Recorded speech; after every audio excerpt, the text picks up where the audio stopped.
하나님 말씀은 창세기 43장 1절부터 14절입니다. 창세기 43장 1절부터 14절까지 교독하겠습니다. 그 땅에 기근이 심하고 그들이 애굽에서 가져온 곡식을 다 먹음에 그 아버지가 그들에게 이르되 다시 가서 우리를 위하여 양식을 조금 사오라. 유다가 아버지에게 말하여 이르되 그 사람이 우리에게 엄히 경고하여 이르되 너희 아우가 너희와 함께 오지 아니하면 너희가 내 얼굴을 보지 못하리라 하였으니 아버지께서 우리 아우를 우리와 함께 보내시면 우리가 내려가서 아버지를 위하여 양식을 사려니와 아버지께서 만일 그를 보내지 아니하시면 우리는 내려가지 아니하리니 그 사람이 우리에게 말하기를 너희의 아우가 너희와 함께 오지 아니하면 너희가 내 얼굴을 보지 못하리라 하였음이니이다. 이스라엘이 이르되 너희가 어찌하여 너희에게 또 다른 아우가 있다고 그 사람에게 말하여 나를 괴롭게 하였느냐? 그들이 이르되 그 사람이 우리와 우리의 친족에 대하여 자세히 질문하여 이르기를 너희 아버지가 아직 살아계시느냐? 너희에게 아우가 있느냐? 하시기로 그 묻는 말에 따라 그에게 대답한 것이니 그가 너희의 아우를 데리고 내려오라 할 줄을 우리가 어찌 알았으리까? 유다가 그의 아버지 이스라엘에게 이르되 저 아이를 나와 함께 보내시면 우리가 곧 가리니 그러면 우리와 아버지와 우리 어린 아이들이 다 살고 죽지 아니하리이다. 내가 그를 위하여 담보가 되오리니 아버지께서 내 손에서 그를 찾으소서. 내가 만일 그를 아버지께 데려다가 아버지 앞에 두지 아니하면 내가 영원히 죄를 지리이다. 우리가 지체하지 아니하였더라면 벌써 2번 갔다 왔으리이다. 그들의 아버지 이스라엘이 그들에게 이르되 그러할진대 이렇게 하라. 너희는 이 땅에 아름다운 소산을 그릇에 담아 가지고 내려가서 그 사람에게 예물로 드릴지니 곧 유향 조금과 꿀 조금과 향품과 몰약과 유향나무 열매와 감복숭아이니라. 너희 손에 갑절의 돈을 가지고 너희 자루 아귀에 도로 넣어져 있던 그 돈을 다시 가지고 가라. 혹 잘못이 있었을까 두렵도다. 내 아우도 데리고 떠나 다시 그 사람에게로 가라. 전능하신 하나님께서 그 사람 앞에서 너희에게 은혜를 베푸사 그 사람으로 너희 다른 형제와 베냐민을 돌려보내게 하시기를 원하노라. 내가 자식을 잃게 되면 이르리로다. 아멘. 기도드리겠습니다. 하나님 감사합니다. 이 시간 하나님 말씀을 전하고 듣습니다. 성령께서 역사하셔서 하나님의 뜻을 잘 깨달아 알게 도우시고 하나님이 알려주시는 대로 신앙생활을 하게 하여 주옵소서. 하나님이 이 땅에서 인간의 마음대로 내 원하는 대로 세상이 유혹하는 대로 하나님 살아가지 말게 도우시고 하나님이 알려주시는 대로 믿고 따르는 우리 모두가 되게 도와주옵소서. 예수 그리스도의 이름으로 기도드렸습니다. 아멘. 이제 그 기근이 계속 심해졌고 애굽에서 다시 곡식을 와야 되는 그런 상황이 되어 버렸습니다. 근데 처음으로 이제 아들들이 애굽에 갔다가 시므온을 담보 잡히고 또 이렇게 돌아왔는데 그 시간이 상당히 긴 시간이었어요. 아들 유다가 말하기를 빨리 이렇게 우리가 일들을 처리했으면 10절에 보게 되니까 벌써 2번 왔다 갔다 했겠습니다. 아버지 정말 빨리 그 애굽에 다시 베냐민을 데리고 갈 수 있도록 허락해 달라고 그렇게 요구하는 것을 보게 됩니다. 그러니까 이제 참 아들 그 유다는 아버지에게 또 아들들 다른 아들들도 간곡히 그러한 상황을 다시 이야기를 하고 정말 시므온까지 그 잡아 가두고 베냐민을 데려가지 않으면 절대로 곡식을 다시 얻어올 수 없고 그렇게 되면 이제 그 굶어 죽는 일밖에 없다라는 거죠. 그러면서 아버지 그 야곱을 설득을 해요. 아버지 야곱도 마찬가지로 이 상황이 심각하다라는 것을 전혀 모르는 것은 아닙니다. 그렇다고 베냐민을 보낼 수도 없는 상황이에요. 베냐민도 죽을 수도 있기 때문이죠. 그러니까 베냐민이 이제 그 애굽의 총리에 의해서 죽을 수도 있는 것이고 또 아직도 그 형들에 대한 미심쩍은 그러한 마음을 씻어버리지 못한 거예요. 요셉이 어떻게 정말로 짐승에 찢겨 죽였을까? 그 하는 형들이, 그 아들들이 하는 행동을 봤을 때에는 정말 여러 가지로 미심쩍은 일들이 있었는데 그 뭐 어떤 증거가 없으니까 그 마음에 늘 의심하는, 불신하는 마음이 있었던 거예요. 그래서 그 베냐민을 그 형들에게 보내는 것이 참 믿어지지 않았던 거죠. 그래서 이제 아버지 야곱도 계속해서 고민을 하고 있는 것입니다.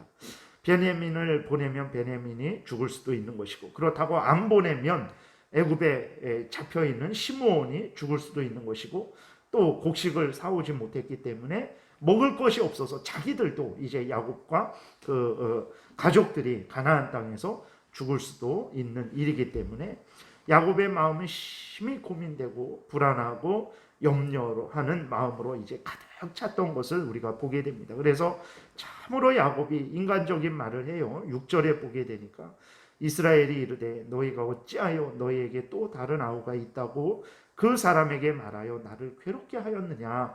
그러니까 우리 다 오늘날 이런 말을 하잖아요. 왜 그때 그랬을까? 이렇게 돌아갈 것. 왜 그때 바로 갔을까? 뭐 아니면 왜 그때 그런 말을 했을까? 여러 가지 그러한 그 후회되는 그 말을 하잖아요. 얼마나 후회되면 우리가 그런 말을 합니까? 야곱도 정말 이 상황을 어떻게 할 수 없으니까 왜 그때 동생이 있다고 말했느냐? 말하지 않았으면 동생 데려오라고 그러지 않았을 텐데 너희들이 그렇게 말을 해갖고 지금 상황이 이렇게 된 거 아니냐라고 참 인간적인 고민, 고통을 표현하는 것을 보게 됩니다. 아들들도 그렇고 아들 유다도 그렇고 아버지 야곱에게 다시 허락을 구합니다. 유다는 자신의 생명을 걸겠다고 말하면서 아버지 야곱을 좀 안심시키려고 하고, 또 자신들이 베냐민을 데리고 오지 못하면 자신의 목숨을 취하라는 그러한 뜻으로 이제 아버지 야곱에게 제발 애굽으로 내려가는 것을, 베냐민을 데리고 애굽으로 내려가는 것을 허락해 달라고 해요. 아버지 야곱이 하나님 앞에서 이제는 결단을 하게 됩니다. 그러니까 하나님이 그의 마음에 위로를 주시고 용기를 주신 것이죠.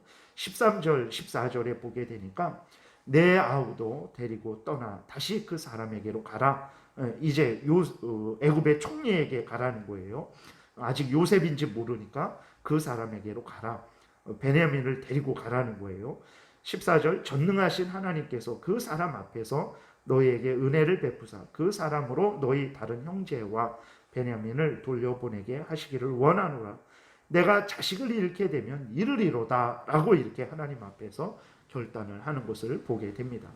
야곱이 하나님을 의지하고 하나님께 베냐민의 생명, 자신의 생명, 자신의 아들들의 생명을 하나님께 부탁을 하는 거예요. 하나님께 전적으로 맡기는 것입니다. 그리고 무슨 말까지 합니까? 하나님의 뜻이라면, 베냐민을 만약에 잃는 것이 하나님의 뜻이라면 기꺼이 순종하겠다라고 이렇게 고백을 합니다. 이런 말을 하는 야곱의 마음과 태도는 어떤 마음과 태도겠습니까? 32장, 우리가 창세기 32장에서 야복강가에서 하나님 앞에 섰을 때의 그러한 마음과 태도에 전능하신 하나님을 정말 전적으로 믿고 의지하고 하나님께 모든 것을 맡기고 인도를 바라는 그러한 마음과 태도죠. 자기는 아무것도 할 수 없고 형 에서가 400명의 그 군사를 거느리고 자신을 향해 달려오고 있다라는 그 소식을 들었을 때 자신은 뭐 아무리 그 싸움을 잘한다 그래도 그 형 에서와 400명의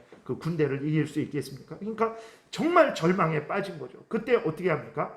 전적으로 하나님을 의지합니다. 하나님이 복을 주시지 않으면 내가 하나님을 놓지 않겠다라고 밤이 새도록 그 천사와 이제 씨름을 하는 거죠. 그래서 그 하나님께 간절히 기도하고 모든 것을 맡기고 하나님께 이제 기도했던 그런 마음과 태도죠. 하나님께 전적으로 맡기고 하나님이 살려주시면 사는 것이고 죽게 하면 죽는 것이다 라는 그러한 마음과 태도로 이제 결정을 하는 거죠.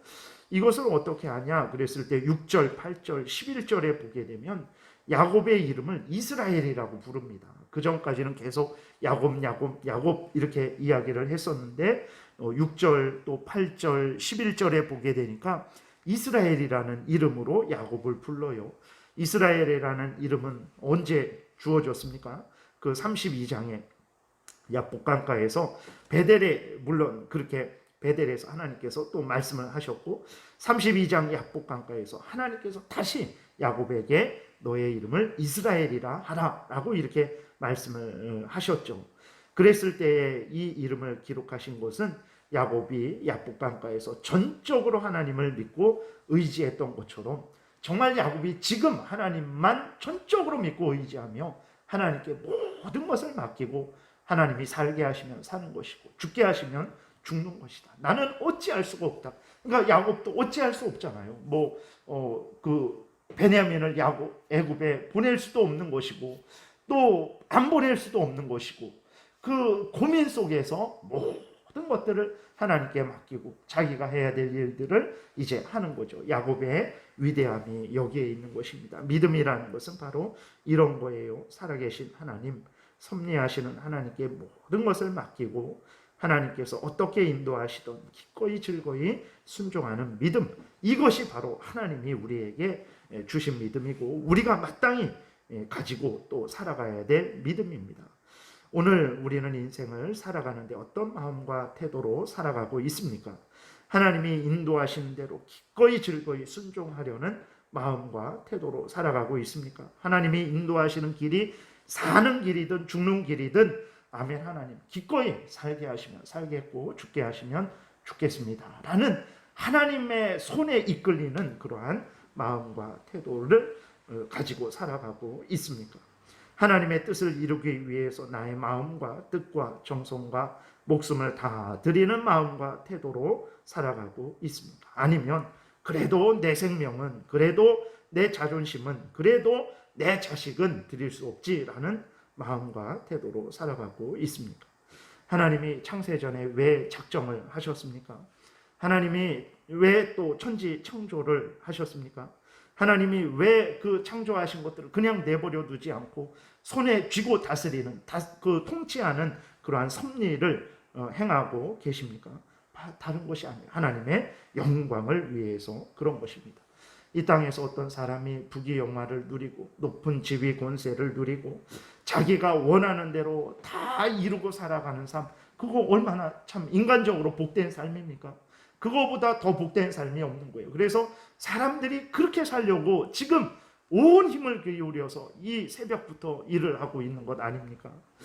그러나 그것도 복된 삶이지만 그것과 그러한 것과 비교도 할 수 없는 정말 가치 있고 가장 복되고 인간의 진짜 참된 본분의 삶은 야곱이 하나님께 모든 것을 맡기고 하나님이 인도하시는 대로 따라가겠습니다. 하나님이 살게 하시면 살겠고 죽게 하시면 죽겠습니다. 내 생명도 잃으면 잃겠습니다 라는 그러한 마음을 가지고 하나님을 신뢰하고 하나님의 일꾼으로서 하나님의 도구로서 하나님의 영광을 드러내는 그 삶은 이 세상에서 부귀영화를 누리고 자기 소원 성취를 하고 무병장수를 하고 모든 어려움 단 한 번도 겪지 않는 인생을 살았을지라도 그것과는 비교할 수 없는 참으로 가치 있고 복되고 영광스럽고 하나님의 영광을 드리는 삶, 모든 다른 사람에게 참된 유익을 끼치는 삶, 자기 자신을 진정으로 자아실현한 거죠. 인간의 본분이 하나님을 영화롭게 하고 영원토록 하나님을 즐거워하는 것인데 그런 인생을 살았다면 그것이야말로 참된 자아실현이 아니겠습니까? 오늘날 참 우리 자신들을 돌아볼 때 정말 아직도 붙들고 정말 어찌할 바를 모르고 내가 그래도 이것은 하나님께 드릴 수 없지 하는 그런 마음과 태도가 우리에게 있지는 않습니까? 하나님께 모든 것을 맡기고 하나님이 계획하신 대로 하나님의 뜻을 이루는 그 일에 우리가 기꺼이 즐거이 동참하는 것, 그 일이 사는 이 땅에서 부유하게 살든 아니면 가난하게 살든 아픔 질병 가운데 살든 아니면 건강하게 살든 그건 중요한 게 아니죠. 어떤 상태에 있든지 간에 하나님이 계획하신 그 일을 이루기 위해서 기꺼이 즐거이 순종하는 것, 이끌리는 것, 그리고 하나님이 알려주신 대로 믿고 따라가는 것, 그것이야말로 가장 복된 인생이라는 것을 우리가 기억해야 됩니다. 우리가 속지 말아야 됩니다. 악한 사탄 마귀가 교묘한 속임으로, 걔도 이 땅에 태어났으면 이름이라도, 이름 석자라도 다른 사람들에게 인식시켜야 되지 않는가? 아닙니다. 다 헛되고 헛된 것들입니다. 이 땅에 태어났으면 살아계신 하나님 사랑하고 하나님의 영광 위해서 자기가 할 수 있는 한에서 능력이 많은 사람이면 큰 일을 하면 되는 것이고, 능력이 없는 사람은 그 자기가 할 수 있는 작은 일을 하면 되는 거예요. 그러면 하나님이 각각에게 귀한 칭찬과 상급을 주실 것이라는 것을 우리가 분명히 믿어야 됩니다. 하나님을 영화롭게 하는 삶, 살리시면 살겠고 죽이시면 죽겠습니다. 그래서 하나님의 영광이 드러난다면 하나님 아버지 내가 기꺼이 즐거이 가겠습니다 라는 그 믿음, 이것이 성경이 말하는 믿음이죠. 다른 것들은 아니죠. 다른 것들은 하나님을 이용해서 나의 소원을 성취하고 하나님을 이용해서 나의 뜻을 펼치는, 그거는 이 자기를 위해서 살아가는 삶이고 성경에서 말하는 삶이 아니라는 것을 우리가 다시 한번 기억해야 되겠습니다. 하나님께 모든 것을 맡겼을 때 하나님이 우리를 향해서 가진 뜻이 무엇입니까? 재앙이 아니라 평안이다 라고 말씀을 하셨어요. 우리를 위해서 계획하신 것은 우리의 죄를 예수 그리스도의 피로 씻고 정결하게 하셔서 때가 되면 이 땅에서도 우리를 통해서 하나님 영광을 드러내고 때가 되면 천국에서 하나님과 함께 영생을 누리게 하시는, 그것이 우리를 향한 하나님의 뜻입니다. 하나님께 맡기는 거 절대 손해보는 거 아닙니다. 이 땅에서 덜 먹고 덜 입고 덜 좋은 것에 살지라도 아무런 문제 없습니다. 하나님께 맡기고 하나님의 영광을 위해서 살아간다면 우리가 우리를 위하는 것과는 비교할 수 없을 정도로 하나님께서 우리를 위하십니다. 하나님께 신뢰하고 하나님을 신뢰하고 하나님께 모든 것을 맡기고 기꺼이 즐거이 하나님을 위해서 하루하루를 살아가는 우리들이 되어야 되겠습니다. 기도드리겠습니다. 살아계신 하나님 아버지 감사합니다. 참 어리석고 부족한 우리들을 위해서 우리들이 어떤 마음과 태도로 살아가야 되는지, 하나님이 어떻게 우리들을 인도하시는지 이 성경을 통해서 자세히 알려주시니 감사를 드립니다. 어찌해야 할 바를 알지 못할 때 너무 두려워하지 말게 도우소서. 하나님께 모든 것을 맡기고 하나님을 의지하고 내가 해야 될 일들을 하나하나 해 나가게 도우소서. 하나님께서 살아계시니 하나님께서 역사하실 줄을 믿습니다. 인도하실 줄을 믿습니다. 하나님의 영광을 드러내게 하실 줄을 믿고 우리를 천국으로 인도하실 줄을 믿습니다. 하나님 아버지, 모든 성도님들 또 이 나라의 또 모든 국민들에게도 은혜 주셔서 추석 명절 안전하고 복되게 우한 폐렴으로부터 정말 하나님의 도우심으로 말미암아 지킴을 받는 복된 추석 명절 보내게 도와주옵소서. 감사드리고 예수 그리스도의 이름으로 기도드렸습니다. 아멘. 주기도